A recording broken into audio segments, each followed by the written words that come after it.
teman-teman sekalian, Nabi SAW bersabda, siapa yang membangun masjid walaupun sekecil lubang untuk burung bertelur, maka Allah Subhanahu wa Ta'ala akan membangunkan untuk dia sebuah istana di dalam surga. Hadis riwayat Ibnu Majah.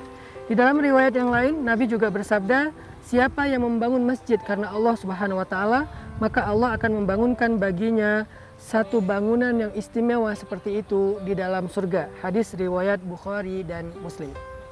Saya pengen ngajak kepada teman-teman semuanya untuk menyiapkan sebuah properti, aset yang istimewa untuk kita di surga.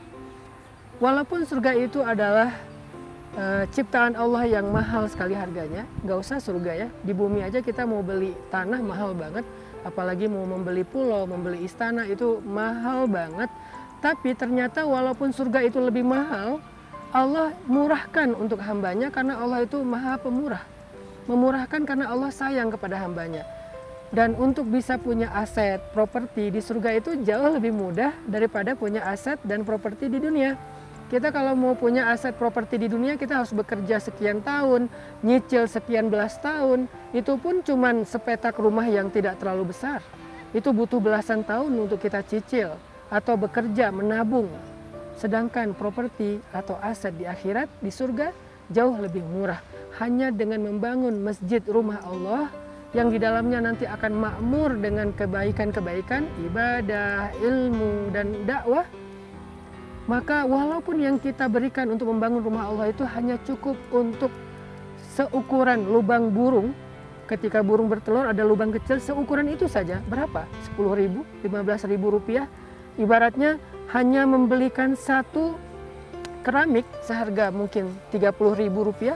Keramik itu kegedean dibandingkan lubang burung. Setengah keramik 15.000 rupiah, itu aja sudah Allah bangunkan aset properti istana di dalam surga. Begitu pemurahnya Allah, Masya Allah. Maka apa yang membuat kita untuk menunda-nunda kebaikan? Mengambil bagian dalam investasi akhirat ini. Kenapa kita berpikir bahwa kalau mau sedekah harus punya uang lebih dulu, harus punya uang banyak? Bukankah dari sisa jajan kita bisa membangun rumah di surga?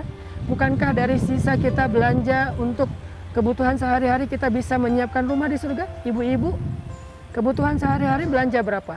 200.000, sisain 10.000, 15.000, 20.000, maka itu sudah bisa membangun sebuah istana, bukan rumah di dalam surga. Teman-teman mahasiswa atau siswa, dari jajanannya di handphone, membeli pulsa, membeli kuota, dan seterusnya, sisain 5.000 aja. Maka itu sudah bisa membangun istana di dalam surga. Buat kita yang biasa belanja di luar atau jalan, uang parkir kita berapa? 2.000, 5.000, sama dengan harga parkir untuk membeli sebuah istana di surga. Maka dari itu saya punya sebuah proyek langit, membangun masjid yang insya Allah masjid itu akan kita ramaikan dengan ibadah, taklim, dan dakwah anak muda setiap hari. Dulu saya tuh kalau misalnya bikin taklim sebelum pandemi, seminggu sekali itu yang hadir antara 5.000 sampai 10.000 dan itu rutin setiap pekan. Cuman kita masih ganti-ganti masjid karena memang kita belum punya markas sendiri.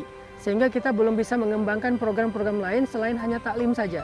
Nah sekarang kita akan punya markas sendiri di pesantren dan kita punya masjid sendiri, sehingga kalau misalnya nanti sudah jadi insya Allah dan sudah selesai juga masa pandemi atau PPKM, kita berdoa kepada Allah, kita akan buka taklim itu setiap hari ramai, dari subuh sampai isya, bahkan tahajud ramai dengan orang yang beribadah. Sehingga siapapun yang ikut terlibat dalam proyek langit ini, saya yakin sahamnya atau investasinya akan berbuah amal jariah yang tidak sedikit, yang tidak sebentar, yang tidak cuma sekali, tetapi terus mengalir dengan deras dalam jumlah yang besar. Semakmur kegiatan yang ada di masjid pesantren, maka lebih makmur lagi nanti pahala jariah yang akan mengalir buat teman-teman semuanya. Kadang kita membangun masjid tetapi masjidnya tidak punya program. Itu yang buat kita kadang-kadang sering ngerasa sedih gitu. Sementara masjid pesantren, kita udah ada program sebelum ada masjid. Sekarang programnya kita lakukan di kelas, di saung, di lapangan. Tapi begitu ada masjid, insya Allah saya sangat optimis masjid ini akan makmur dengan orang-orang yang membaca Al-Quran, sholat tahajud, zikir. Dan kita yang punya saham atau investasi dalam pembangunan masjid itu pasti akan mendapatkan pahala dari semua amalan yang ada di dalam masjid itu sampai hari kiamat insya Allah. Yuk support pesantren dengan membangun rumah Allah yang bernama Masjid Ar-Rahilah. Barakallahu fikum.